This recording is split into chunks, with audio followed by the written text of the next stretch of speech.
신명기 강의 63번째 시간입니다.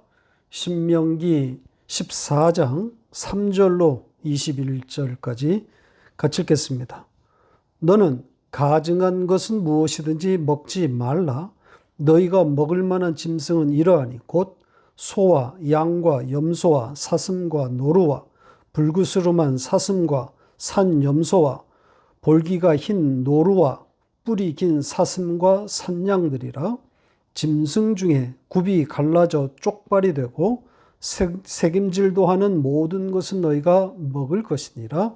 다만 새김질을 하거나 굽이 갈라진 짐승 중에도 너희가 먹지 못할 것은 이것이니 곧 낙타와 토끼와 사반, 그것들은 새김질은 하나 굽이 갈라지지 아니하였으니 너희에게 부정하고, 돼지는 굽은 갈라졌으나 새김질을 못함으로 너희에게 부정하니 너희는 이런 것의 고기를 먹지 말 것이며 그 사체도 만지지 말 것이니라.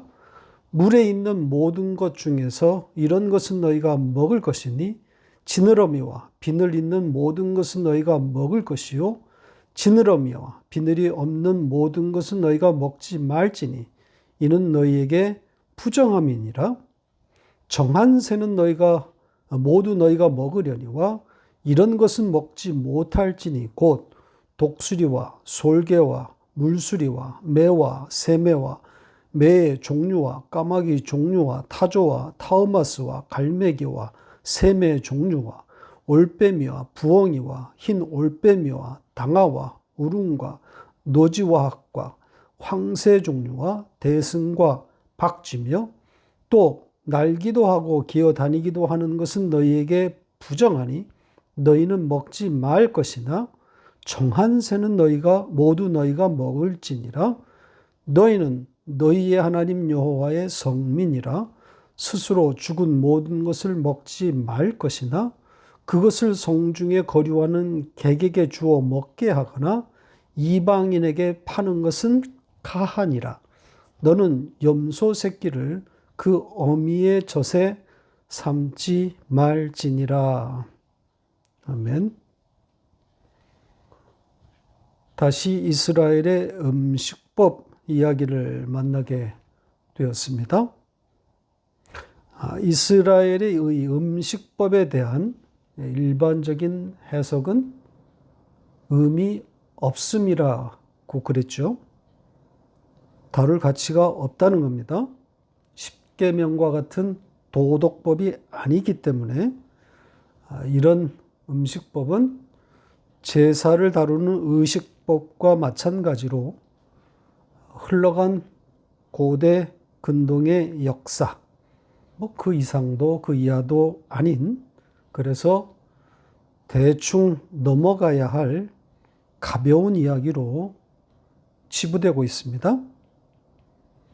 이 고대 근동의 역사를 연구하는 학자들이나 관심을 갖는 그런 이야기일 겁니다. 그런 면에서 말씀의 적용을 설교의 꽃으로 생각하고 있는 현대 강단에서는 이런 음식법이나 또 제사법은 설교에 좋은 소재가 되지 못합니다. 특히 음식법은 더더구나 강단에서 다루지 않습니다. 적용의 포인트를 찾아내기가 거의 불가능하기 때문일 겁니다. 그나마 제사법은 제사하는 자, 즉 그 예배자의 바른 태도, 옳은 태도로 연결시킬 수 있겠지만 음식법은 그나마도 가능하지 않습니다. 이렇게 적용점을 찾지 못하다 보니까 거의 설교에서 다루지 않게 되는 겁니다. 적용에 대한 이야기가 나온 김에 현대 설교학에 대한 이야기를 조금 이어가 보겠습니다. 현대 설교학의 정석은 성경 본문에 대한 정확한 해석, 그러니까 그 시대, 그 상황에서의 의미를 정확히 파악한 후에 그 의미를 현대인들의 상황에 그대로 살려내서 잘 전달하는 것이라고 말하고 있습니다. 아주 유명한 한 원로 목사님의 최근 설교를 가지고 좀 예를 들어보겠습니다. 오늘 우리가 다룰 음식법을 이해하는 데 도움이 되기 때문에 좀 길게 말씀을 드리겠습니다. 레위기 1장에 기록된 제사법에 대한 그런 설교였는데요. 이 목사님의 관심은 제물을 잡는 제사자에게 있었습니다. 레위기 1장은 소를 하나님 앞에 제물로 드리는 그 화제의 이야기인데요. 이 소를 잡는 주체가 제사장이 아니라 이스라엘의 어떤 사람, 그러니까 제사자, 그러니까 이스라엘의 평민이죠. 제사자에게 초점을 맞추었습니다. 소를 제물로 가져와서 죽이기 전에 안수해서 자기의 죄를 그 제물에게 전가시킨 후에 그가 직접 죽이고 가죽을 벗기고 각을 뜨고 내장을 씻어내는 모든 행위를 그 제사자가 한단 말이죠. 제사장은 이런 제사자의 행위를 옆에서 도와서 그가 하나님께 바른 제사를 할 수 있도록 조력자의 역할을 하고 있다는 겁니다. 그러니까 이 소를 죽이는 그 직접적인 행위를 한 제사자, 그 제사자를 지금의 현대의 예배자로, 그리고 그 제사자의 제사를 돕는 제사장은 현대의 목사로 등치시켜서 바른 예배는 이렇게 과도한 제사장의 일방적인 주도가 아닌 평신도 예배자의 적극적인 헌신을 유도해야 한다. 그런 취지의 내용이었습니다. 그러니까 자기의 죄를 전가받은 그 소를 칼로 목을 칠 때 마치 자기를 죽이듯한 심정이 되어야 하고, 가죽을 벗길 때는 자기의 숨은 모든 수치들을 드러내며, 각을 뜨면서는 자기의 그 견고한 고집의 뼈를 끊어내며, 제물의 내장에서 똥들을 씻어낼 때는 똥 같은 자기의 더러움을 씻어내는 그런 회개의 심정으로 예배에 참여하는 것이라, 이런 적용을 끌어냅니다. 이때 제사장은 그 제물에서 흘러나오는 피를 받으며 그 피를 제단 사방에 뿌리고 그 제물을 태움으로 그 제사자의 제사를 돕는 것처럼 말씀과 강론으로 바른 예배로 끌어가는 것이다. 이런 목회자에 대한 적용도 빠지지 않고 지적하고 있습니다. 고대 이스라엘의 그 제사법에 대한 기존의 틀린 해석을 바로잡고 그 수정된 해석을 바탕으로 적용에 이르는 설교학의 정석을 보여주는 설교였습니다.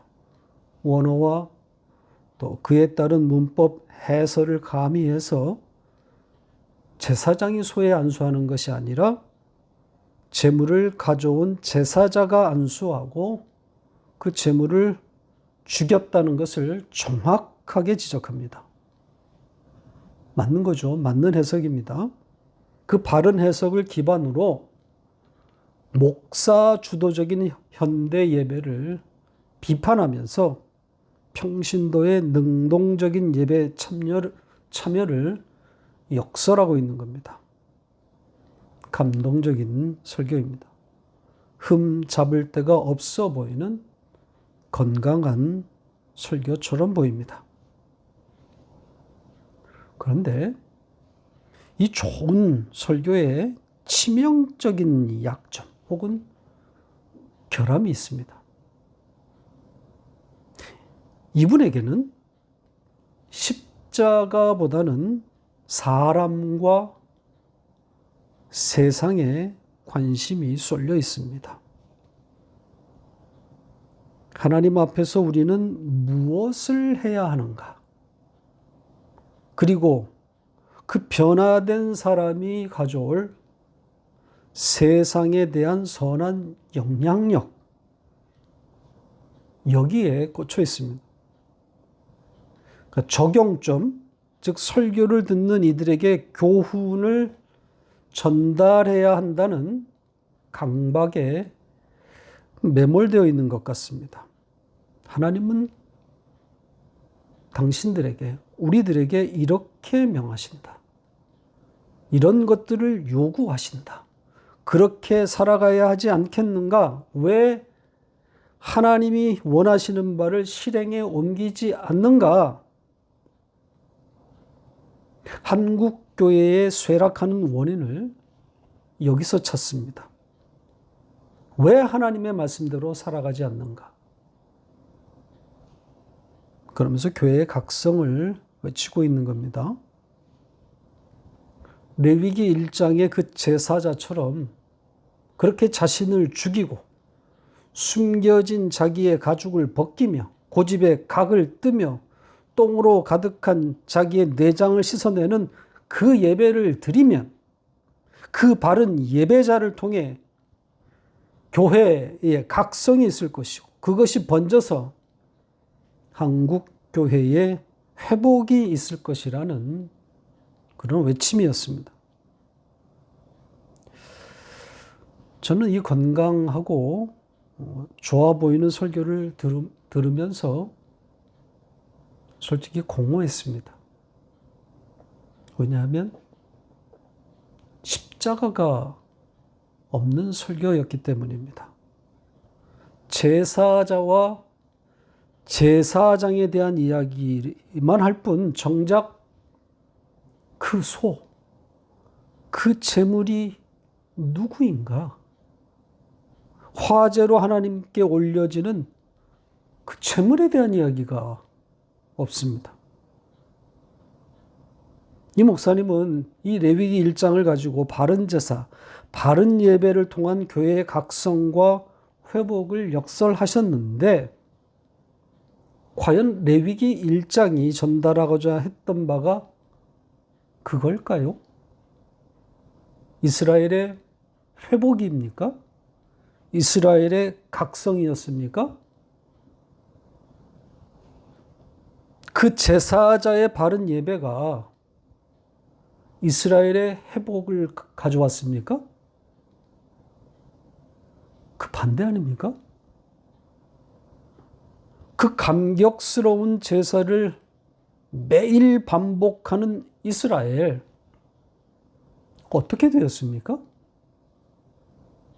회복이 아니라 타락 아닙니까?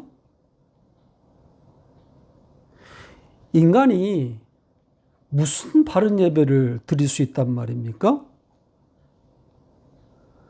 인간의 바른 예배를 요구하는 그런 이야기가 아니라 하나님이 받으시는 제사, 즉 예수가 제물로 드려져야 한다는 십자가 이야기를 하고 있는 것 아닙니까? 하나님께서 하신 일, 그 일을 알려주고 그것을 반복적으로 가르치려는 것 아닙니까? 이 목사님 참으로 많은 분들에게 존경을 받고 있는 아주 개혁적인 성향을 가진 훌륭한 분인데 십자가가 보이지 않아요. 하나님 말씀대로 살아야 한다. 주구장창 각성만 외치고 있습니다.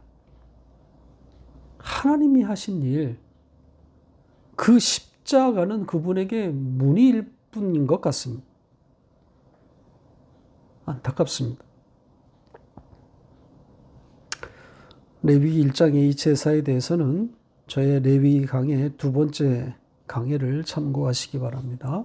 이 정도 하고 오늘 본문 이야기로 돌아가겠습니다.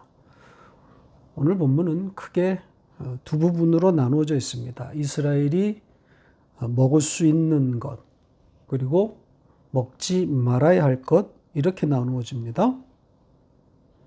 그리고 먹을 수 있는 정한 것과 먹지 말아야 할 것, 부정한 것에 대해서 다시 세 부류로 세분화되어 수록되어 있습니다. 짐승, 물고기, 그리고 새의 순서로 세분화됩니다. 먹을 수 있는 짐승, 먹지 말아야 할 부정한 짐승, 먹을 수 있는 물고기, 먹지 말아야 할 부정한 물고기, 그리고 먹을 수 있는 정한 새, 먹지 말아야 할 부정한 새, 이런 거죠. 정하다고 하는 것은 깨끗하다는 거고요. 부정하다는 것은 깨끗이 못하다는 뜻입니다. 그러니까 동물 중에 깨끗한 것과 깨끗이 못한 것이 있다는 이야기죠. 깨끗한 동물이 있고 깨끗이 못한 동물이 있다는 겁니다. 자, 우선 오늘 본문이 말하고 있는 그 깨끗함과 깨끗이 못함의 기준을 먼저 요약해 보겠습니다. 짐승에 대해서는 이렇게 말하고 있습니다. 발에 굽이 갈라지고 새김질을 하는 짐승이 정한 짐승이다. 이 두 조건이 충족되어야 이스라엘이 먹을 수 있는 깨끗한 짐승입니다. 낙타나 토끼처럼 새김질을 하지만 굽이 갈라지지 않았거나 돼지처럼 굽은 갈라졌지만 새김질을 하지 않으면 먹을 수 없는 부정한 것입니다. 물고기에 대해서는 어떤 기준을 말하고 있습니까? 지느러미와 비늘이 있는 것이 정한 것이라 이런 것을 먹을 수 있다고 말하고 있습니다. 또 새에 대해서는 어떻게 말하고 있습니까? 날기도 하면서 기는 것, 이것은 부정하다. 깨끗하지 않다. 먹을 수 없다. 그런 거죠. 어떤 것들이 있나요? 오늘 본문에는 구체적으로 제시되어 있지 않은데 레위기 11장에는 좀 더 자세한 내용이 나와 있습니다. 그곳으로 가볼까요? 11장 21절로 23절 같이 읽겠습니다. 다만 날개가 있고 네 발로 기어다니는 모든 곤충 중에 그 발에 뛰는 다리가 있어서 땅에서 뛰는 것은 너희가 먹을지니 곧 그 중에 메뚜기 종류와 배짱이 종류와 귀뚜라미 종류와 팥중이 종류는 너희가 먹으려니와 오직 날개가 있고 기어다니는 곤충은 다 너희가 혐오할 것이니라. 날개가 있어서 날기도 하고 네 발로 기는 것 중에 그 발에 뛰는 다리가 있으면 그것은 정한 것이다. 먹을 수 있다고 하지요. 메뚜기, 귀뚜라미 같은 곤충입니다. 그러나 그 발 중에 뛰는 발이 없으면 지금 부정하다고 말하고 있습니다. 자, 이런 이 성경의 이 분류 기준에 대해서 여러분 어떤 생각이 드십니까? 성경이 깨끗하다고 한 것들과 깨끗지 않다고 한 것들, 어떤 의미가 있는 걸까요? 정말 의미가 담기기는 한 걸까요? 이스라엘더러 먹지 말라고 한 부정한 것들, 그걸 먹으면 큰 문제가 발생한다는 걸까요? 건강에 해롭다는 걸까요? 실제로 이렇게 문자적으로 접근한 해석도 없었던 것은 아닙니다. 성경이 말했으니까, 하나님이 하신 말씀이니까 문자 그대로 그것이 뭐 건강이든 아니면 영적이든 먹으면 해로운 것이다, 이런 식인 거죠. 그러나 과학이 발전하면서 그런 식의 해석은 설 자리가 없어졌습니다. 건강이나 위생, 그리고 경건 생활과 어떤 연관성도 없다는 것을 알게 되었단 말이죠. 지금 여기에 부정한 것으로 분류되는 돼지고기, 또 강장제로 알려진 장어나 미꾸라지 종류들, 건강에 해롭지 않단 말이죠. 이 외에도 성경이 금지한 부정한 것들 중에 시대에 따라 혹은 지역과 종족에 따라 기호식품으로 먹어왔던 것들이 많습니다. 지금도 그렇고요. 그런 것들을 먹었다고 해서 위생학적으로나 의학적으로 치명적인 해를 가져온 것들이 없습니다. 그랬다면 먹지 않았겠죠. 이렇게 놓고 보면 성경의 이런 분류법에 대한 문제가 제기될 수밖에 없습니다. 과학과 충돌하기 때문입니다. 성경이 제시한 기준에 현대인들이 동의하기가 어렵단 말이죠. 과학적 경험론자들은 성경이 금지한 이 부정한 것들을 먹으면 탈이 나야 하고 건강과 위생상 그리고 사회적으로 문제를 야기시킬 만한 현상이 나타나야 하는 것이라고 주장한단 말입니다. 하지만 성경이 금지한 동물들을 먹어도 아무 문제가 일어나지 않는 것을 보니 성경이 틀렸다. 이렇게 충분히 주장할 수 있단 말입니다. 자, 과학의 이런 공격에 대해서 우리는 어떤 태도를 취할 수 있을까요? 깨끗하다. 이것과 건강과 위생 혹은 사회에 해롭지 않다. 이것이 같은 말입니까? 성경이 어떤 음식물에 대해서 깨끗하다고 하는 것이 건강상, 위생상에 이롭다는 것과 뜻이 같습니까? 성경이 어떤 음식물에 대해 깨끗하지 않다고 하면 그것이 의미하는 바가 건강이나 위생에 취약하다는 그런 의미입니까? 지금 이 음식법은 모든 인류를 향해서 말하고 있는 그런 말씀이 아니란 말이죠. 인류 보편적 음식법을 설파하고 있는 것이 아닙니다. 이스라엘이라고 하는 하나님의 백성, 하나님의 택한 백성을 향한 음식법이란 말이죠. 하나님의 백성은 무엇을 먹는가, 이런 주제란 말입니다. 건강 증진, 위생에 대한 이야기를 하고 있는 것이 아닙니다. 과학을 논하는 것이 아닙니다. 조금 이따 다시 설명을 드리겠지만 거룩을 말하기 위함이란 말이죠.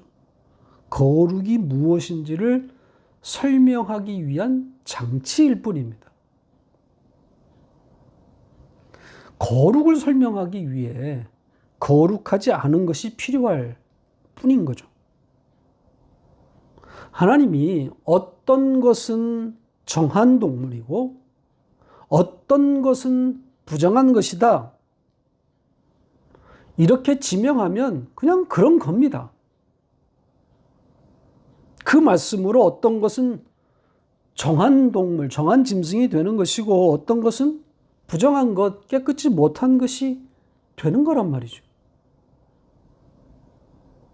정하다, 부정하다 이렇게 분류하신 하나님께 초점을 맞춰야 하는 것이지 그렇게 하나님이 분류한 동물들을 연구하는 것은 바보 같은 짓입니다. 달을 보라고 손가락을 들었는데 달은 보지 않고 손가락만 쳐다보는 것과 같은 겁니다. 하나님께서 다 창조하신 동물들입니다. 지금 정하다고 한 그 동물뿐 아니라 부정하다고 한 동물, 공이 다 하나님이 손수 흙으로 빚어서 만들어낸 작품들이란 말이죠. 그리고 아담을 불러서 그들의 이름을 다 지어준 그런 동물들이란 말입니다. 그렇게 하나님이 창조한 동물인데 그런 동물 중에서도 정한 것이 있고 부정한 것이 있는 거란 말입니다. 그러니까 하나님이 정하다 하면 정한 것이고 부정하다 하면 부정한 겁니다. 정한 것도 노아의 홍수 때 방주에 들어갔고 부정한 것도 들어가서 종족을 보존했습니다. 부정한 것이 존재해야만 하는 그런 이유가 있었기 때문 아니겠습니까? 부정한 것이 있어야 정한 것이 무엇인지를 알 거 아닙니까? 구분이 필요한 거란 말이에요. 하나님을, 성경을 과학으로 설명하려 들면 안 됩니다. 과학으로 잡혀지는 신이라면 하나님의 자격이 없는 거죠. 과학적 지식 이런 것들은 하나님 앞에서 똥입니다. 오물이란 말이죠. 그런 오물 같은 것으로 하나님을 어떻게 설명한단 말입니까? 성경은 과학과 논쟁하지 않습니다. 성경은 우주의 질서나 원리를 설명하기 위한 책이 아닙니다. 성경은 오로지 하나님의 구원을 당신의 백성들에게 알려주려는 목적으로 쓰여진 책입니다. 구원의 책인 거죠. 십자가라고 하는 유일무이한 그 구원의 방도를 알려주려는 거란 말이죠. 그래서 성경을 십자가로 읽지 않으면 다 막히는 겁니다. 과학이 낄 자리가 없어요. 과학으로 어떻게 이 십자가를 설명하겠습니까? 과학으로 십자가가 읽히지 않아요. 오늘의 이야기인 이 음식법도 당연 십자가로 읽어야 합니다. 그럴 것이 아니라면 인류 보편적이지도 않고 과학적으로도 설명되지 않는 이런 음식법을 기록했겠냐고요. 하나님의 백성은 이런 정한 것들만 먹는다. 내 백성은 내가 정하다고 한 그런 음식, 그것만 먹게 될 것이다.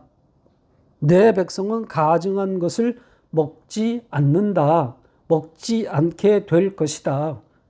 먹지 말라는 명령이 아니라 하나님의 의지가 담긴 겁니다. 먹지 않게 될 것이다. 그러니까 하나님 나라의 형편을 상징적으로 지금 담아놓은 거란 말이죠. 천국을 설명하고 있는 겁니다. 거룩이 무엇인지를 말하려고 하는 겁니다. 십자가로 말미암아 오게 되는 하나님의 그 나라, 그 천국의 형편을 먹는 것을 가지고, 음식법을 가지고 설명하고 있는 겁니다. 자, 오늘 본문에 가장 중요한 핵심 구절로 가서 좀 말씀을 정리해 보겠습니다. 21절 말씀입니다. 다시 볼까요? 같이 읽겠습니다. 너희는 너희의 하나님 여호와의 성민이라. 스스로 죽은 모든 것을 먹지 말 것이나 그것을 성중에 거류하는 객에게 주어 먹게 하거나 이방인에게 파는 것은 가하니라. 너는 염소 새끼를 그 어미의 젖에 삼지 말지니라. 자, 지난주에도 등장했던 문장 다시 나왔지요. 너는 하나님 여호와의 성민이다. 그렇게 성민인 자는 죽은 것을 먹지 않는다. 이렇게 말하고 있죠. 그런데 흥미로운 것은 그 다음 문장입니다. 뭐라고 되어 있습니까? 객과 이방인은 그 죽은 것을 먹을 수 있다. 이런 취지의 문장이 이어졌습니다. 자, 이 음식법을 어떻게 읽어야 하는지에 대한 안내문 같은 그런 말씀입니다. 성민, 거룩한 자는 죽은 것을 먹지 않는다. 반면 객과 이방인은 죽은 것을 먹는다. 이런 거 아니겠습니까? 그러니까 단순한 음식법이 아니라는 뜻입니다. 음식에 대한 이야기가 아니라는 거죠. 거룩에 대한 이야기를 하고 있는 겁니다. 거룩한 자와 그렇지 않은 자의 구별을 지금 말하고 있지 않습니까? 신분에 대한 이야기를 하고 있는 겁니다. 하나님 나라에 대한 이야기란 말이죠. 그래서 이 말씀 끝에 염소 새끼 이야기가 등장하는 겁니다. 염소 새끼를 어미의 젖에 삼지 않는다. 이렇게 말하고 있지 않습니까? 문자적으로는 비인도적인 그런 잔인함 혹은 동물 학대 금지 이런 의미일 텐데요. 과연 그런 이야기를 성경이 하고 있는 걸까요? 자, 해석의 실마리를 제공하고 있는 출애굽기 34장으로 가보겠습니다. 34장 자 25, 26절 같이 읽겠습니다. 너는 내 제물의 피를 유교병과 함께 드리지 말며 유월절 제물을 아침까지 두지 말지며 내 토지 소산에 처음 익은 것을 가져다가 내 하나님 여호와의 전에 드릴지며 너는 염소 새끼를 그 어미의 젖으로 삼지 말지니라. 같은 말씀이 등장하고 있죠. 그런데 이 말씀 앞의 내용들을 잘 보세요. 유월절 제물, 토지 소산에 처음 익은 것 전부 하나님이 받으시는 제물, 즉 예수란 말이죠. 따라서 이 염소 새끼에 관한 규정도 어떻게 읽어야 되겠습니까? 당연히 제물, 하나님이 받으시는 제물로 읽어야 하는 거죠. 염소 새끼는 하나님의 제물이 되는 것이고 반면 어미의 젖은 그 반대 이야기가 되는 겁니다. 그러니까 하나님이 받으시는 제물인 염소 새끼가 그 어미의 젖과 결합하면 하나님이 받으시는 제물이 될 수 없다. 이런 이야기를 하고 있는 겁니다. 오염이 된다는 거예요. 어미의 젖이 오염을 가져온다는 겁니다. 어미의 젖이 왜 염소 새끼에 오염이 되는가? 억지 아닌가? 이렇게 반문할 수 있을 겁니다. 그러나 아까도 말씀드린 것처럼 성경은 과학의 산물이 아닙니다. 과학적으로 설명하려 들면 미궁으로 빠질 뿐입니다. 성경은 과학이 아닙니다. 염소 새끼가 어미의 젖과 결합하면 하나님이 받으시는 제물이 될 수 없다. 성경의 이 선언, 이 문맥에서 해석의 실마리를 잡아가야 하는 거란 말입니다. 염소 새끼가 어미의 젖에 삶아졌을 때 왜 그것이 오염이 되는가, 왜 오염의 제물이 되는 것인지 우리는 다 알 수는 없습니다. 더 이상 설명이 붙어 있지도 않아요. 일부 학자들이 주장하는 것처럼 이 음식법이 고대 근동의 그 이방 나라에서 성행했던 우상 숭배의 행위일 수 있습니다. 만약 그렇다면 그 자리에서 이 말씀을 들었던 이스라엘은 바로 이해가 될 수 있었을 겁니다. 무슨 뜻인지 금방 알았을 거 아닙니까? 그러나 이와 반대로 이 말씀의 의미를 전혀 이해하지 못했을 수도 있습니다.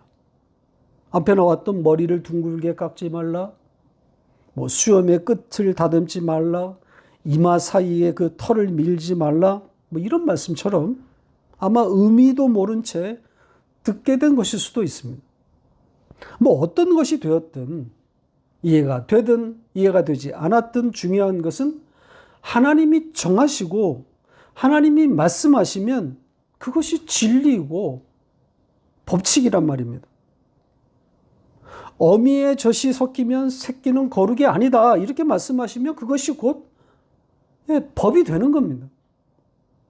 인간의 시각에서 보면 비약이고 비과학이고 논리 없음이고 그래서 오류로 보여질 수 있지만 이것은 나는 오류가 없다. 과학은 진리이다. 라는 이런 인간의 건방짐, 본질적인 죄성으로부터 나오는 것들입니다. 다시 한번 강조해서 말씀드리지만 성경은 십자가로 읽는 겁니다. 구원의 유일한 방식인 십자가로 성경을 읽어야 막힘이 없습니다. 모두들 성경은 구원의 이야기라는 데 동의하고 있지 않습니까? 성경이 구원의 책이라는 것에는 동의를 하면서도 십자가로 성경을 읽어야 한다는 것에는 왜 고개를 갸우뚱하는 걸까요? 이해할 수가 없습니다. 십자가 외에 다른 구원의 길이 있다는 걸까요? 그게 아니라면 성경 읽는 법에 대해서 다시 고민을 해봐야 하는 것 아니겠습니까? 말씀을 맺겠습니다. 오늘날의 기독교가 과학적 기독교를 지향하고 있습니다.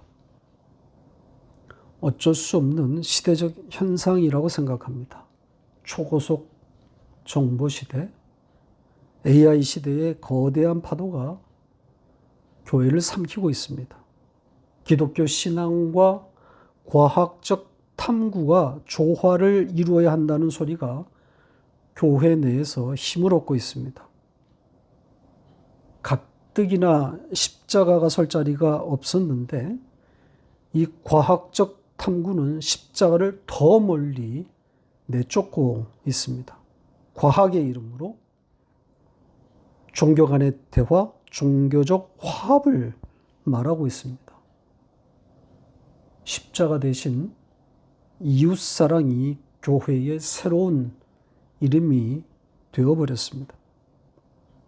기독교인들이 말씀대로 살지 않아, 이웃사랑을 실천하지 않아 세상이 요 모양 요 꼴이라고 말하고 있습니다. 교회들의 목표가 세상 바꾸기가 된 지 이미 오래입니다.